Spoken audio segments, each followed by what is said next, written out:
Hello， 大家好，印慶月將晨，今日係2025年4月5號，清明時節雨紛紛，出邊嘅情況就係咁上下啦。連續3日嘅小長假，好多澳門人咧都會出咗去玩啦。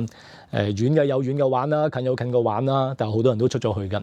每逢呢啲 moment，呢啲咁嘅節日咧，我就會諗起一句説話，係錢鍾書錢老先生名作《圍城》入邊一句好出名嘅説話啦。城外的人想衝進去，城內的人想逃出來。係咪好應景呢？澳門啊，其實尋日同今日都係相當之多旅客㗎。根據治安警察局佢所提供嘅數據啦，尋日係超過17萬人次嘅旅客係嚟到澳門㗎。今日嘅情況雖然咧就落緊雨啦，不過我覺得數字上咧亦都係差不多嘅啫。澳門就長期都靠旅遊啦，不過有一樣嘢就好奇怪嘅，大家都見怪不怪嘅啫。澳門雖然有好多嘅旅遊景點啦，但係旺嚟旺去咧都係集中喺嗰3幾個點嘅啫。澳門就係大三巴牌坊一帶啦，氹仔就係官也街啦。當然博企入邊都相當熱鬧嘅，但係有其他區咧，其實同為旅遊區，不過同區就唔同命嘅噃。啲旅客嗰個人數啊人次咧，其實就同啲旺區就爭好遠嘅。有啲就有一定嘅人流，但唔算話特別旺；有啲就好冷清下嘅。旺嘅就好似大三巴咁啦，尋日同今日都要實施人流管制，嗰個情況大家都可想而知㗎啦。前嗰幾日我就同啲朋友去咗一個好特別嘅景點，好靚嘅。不過嗰度有個地方咧，我相信好少人會為意得到嘅。嗰度邊度咧？就係主教山小販區。唔係又嘛？主教山都有小販區，係喺市政署嘅定義入邊，嗰個就係主教山嘅小販區。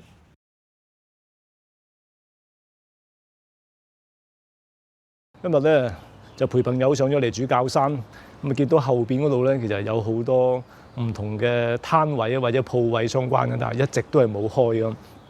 呢度過去亦都有朋友傾過喎，其實呢度即係嘅地理位置係唔錯嘅喎，呢度上邊係主教山啦，澳門其中一個高點高位咯，可以欣賞到澳門各方面嘅美景啦，新葡京啊、葡京一帶啊、南灣湖啊、西灣湖等等，其實都幾靚啦。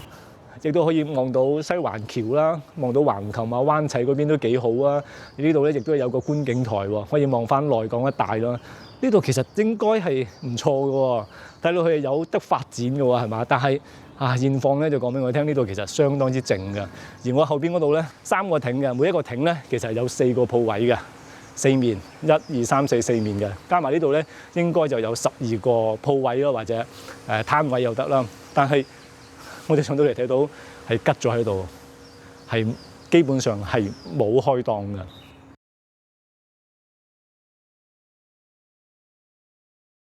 擺檔擺幾耐啊？30、40年啦，我永古董㗎啦。最主要都係買啲古老嘢啦。工藝品咯，唔係工藝品嘅啫，有新有舊㗎。不過而家啲賣仔摸頭。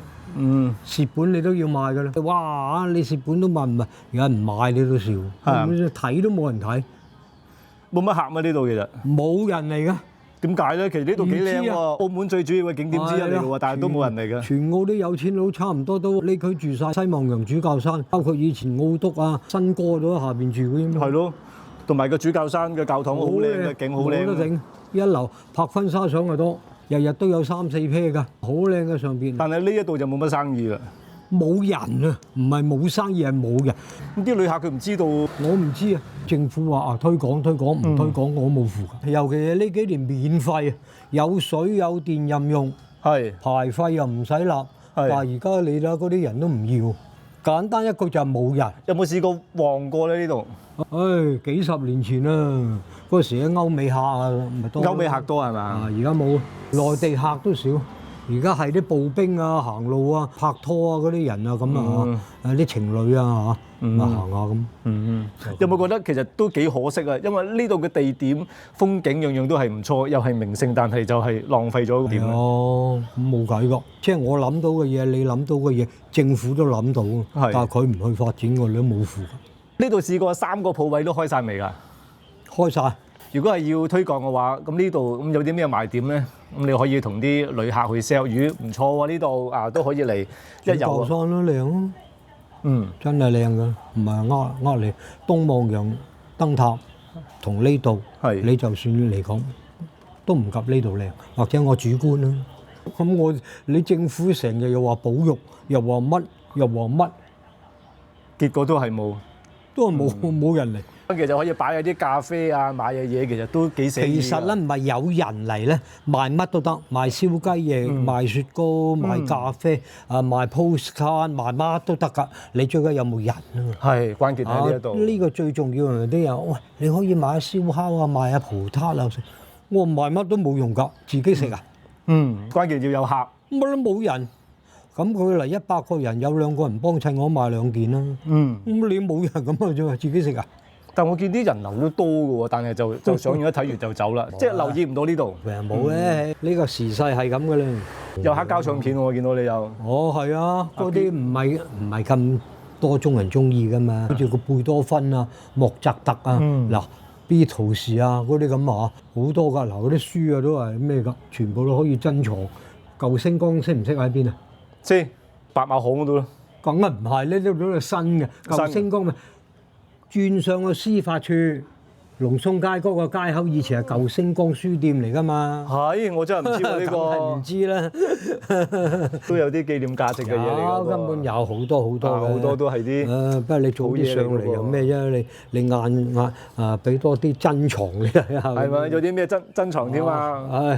暫時唔講住。好，留翻下次先。好，我下次我再嚟揾你好嘛？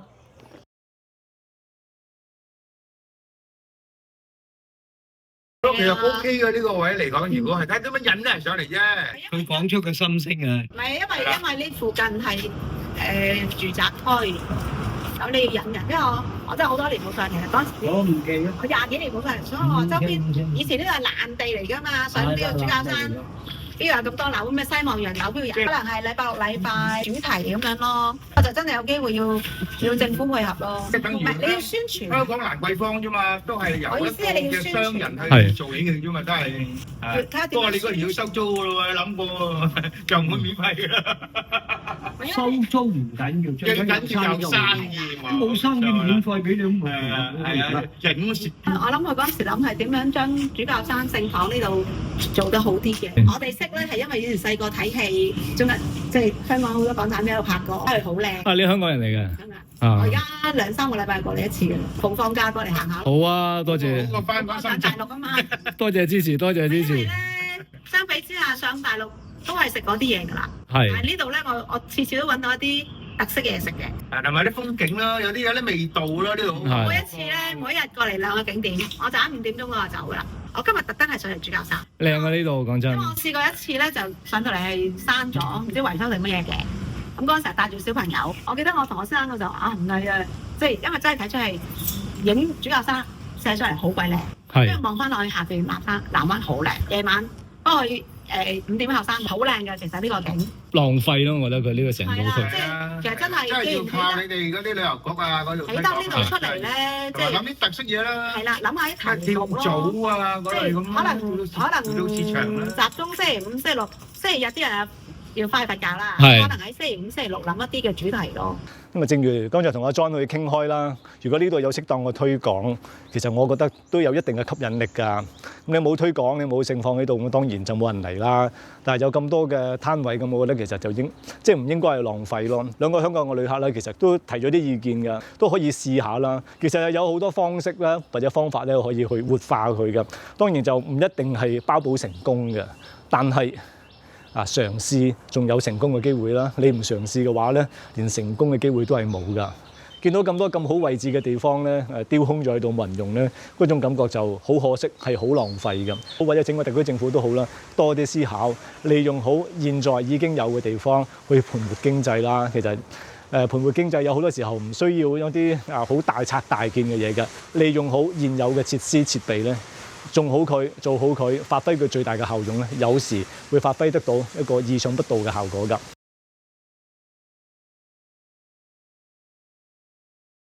講開閒置、浪費等等相關嘅議題，我近日咧又去咗一個有類似情況嘅地方，就係路環嘅保齡球中心。其實唔單止係保齡球嘅，佢係一個體育嘅綜合體啦，有保齡球、網球、壁球、射擊，行過少少就係澳門蛋，又係啲體育設施啦。隔離咧就係運動員培訓中心，嗰一帶嗰個體育用途咧，大家都心中有數㗎啦。但係睇翻嗰個保齡球中心嗰個門口嗰度咧，我望一望，哇，有幾間4間吉鋪喺度啦，商鋪嚟嘅，好多年都冇開到噶啦，都唔知有冇用過添啊！我講錯咗嘅，大家可以同我反映翻啦，都係一個好大嘅浪費咯。當然，你話嗰度係咪嘅人流好多咁啊？當然同新馬路同官也街比就冇得比嘅，但係嗰度嘅人流亦都係有一定嘅，有好多人去做運動噶嘛，有咁多個項目，嗰度啲商鋪咧，我覺得係可以有一定嘅用途嘅，好簡單，同體育相關嘅。買下啲體育用品啦，或者啲輕食啦。你知嗰度要等場啊嘛，等場等人嘅時候，啲細路學波打波嘅時候，啲家長都有個地方俾佢歇下腳飲杯嘢等一等啦，係嘛？嗰度啲商鋪其實就唔算話多嘅，都可以適當咁利用嘅，仲好過現在吉咗喺度啦。不過客觀啲講啦，呢度都係比較隔涉㗎，生意就未必夠。如果淨係開嗰個星期6日或者假期，又未必生存得到。所以要租出去都唔係話咁容易㗎，理想可以好豐滿，但現實就好骨感㗎啦。而路環呢個體育中心嘅營運狀況咧，正就俾咗一個啟示俾我哋咩咧？檢視翻特區政府即將要喺蓮峰球場起一個市民運動公園，佢嘅形式大概就好似現在喺路環嘅體育綜合體咁樣啦。如果將來都係起晒啲場館，但係周邊冇配套嘅話，其實都幾惹氣㗎，係咪？其實相關議題都講咗啦，當局要考慮清楚就係市民運動公園體育設施當然係好事咧，冇人會反對嘅。但係嗰個配套確實要諗得清清楚楚。當然啦，喺路環山卡拉地方嘅體育綜合體同喺筷子基旁邊嘅市民運動公園嗰個狀況就完全唔同嘅。但係你都要有一個詳細嘅考慮、詳細嘅規劃。如果未來嗰個市民運動公園冇相關嘅配套嘅話，我覺得其實都幾惹氣，而且係浪費咗嗰個地方啦。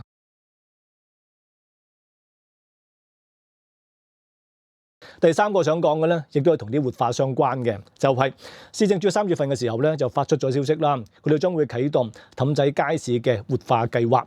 計劃咧就將會為傳統街市滲入美食加文創嘅元素，咁啊推出20個輕食同埋文創嘅攤位咧作公開嘅競投㗎。市政署咧就期望善用公共資源嘅前提之下咧，為有意投身文創或者特色美食行業嘅市民創設平台，向青年及創業者提供友善嘅環境，共同推動傳統街市嘅轉型。市政署就話啦，20個攤位咧將會按區域同埋尺寸分為3個組別，將會按照公共街市管理制度，以公開招標嘅形式招攬攤位嘅承租人。有意競投嘅市民可以按個人嘅意願撰寫競投計劃。評審委員會就會根據投標者嘅營運策略、經驗同埋資格、攤位每日嘅營運時間、貨品種類嘅多元性同埋獨特性、支付工具嘅便利性等等嘅標準進行評審。合同就為期3年，營運期間亦都會就攤位嘅營運狀況進行監督同埋評估。違規或者不達標咧，就會被解除合同㗎啦。而市政署咧將會為有意嘅投標者舉行一個解釋會啦。相關嘅優化工程喺今年第4季就完成，而競投之後嗰啲攤位亦都爭取喺第4季就可以進駐同埋試營運㗎啦。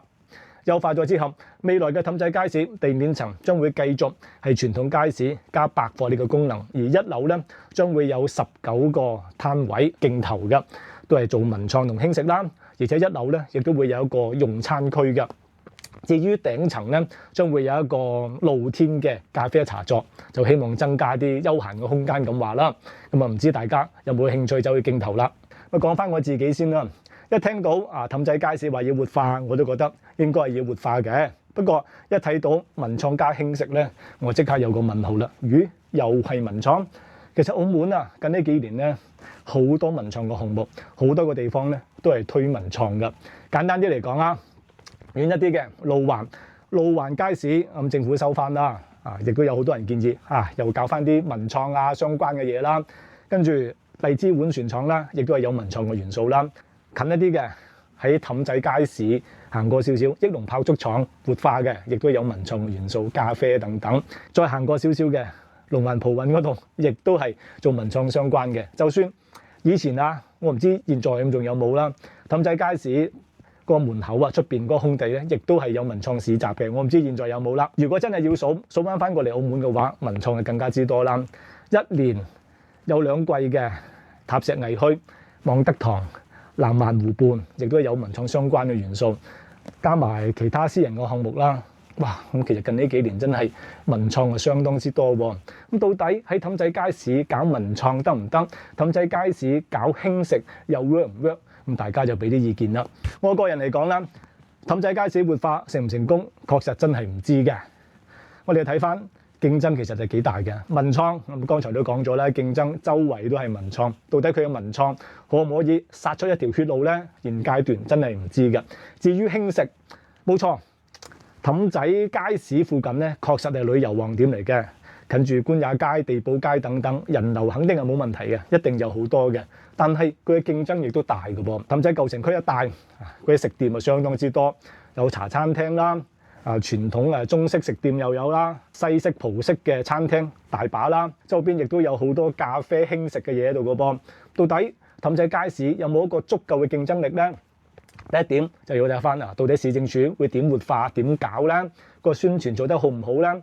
場地嘅設置啊，個氛圍夠唔夠啊？入口夠唔夠醒目啊？做啲咩宣傳可以吸引多啲人行完嘅地堡街或者官也街可以行入去氹仔街市入邊走去享受佢啲美食啊、輕食等等啦。呢個係其一啦，睇市政署點做點搞啦。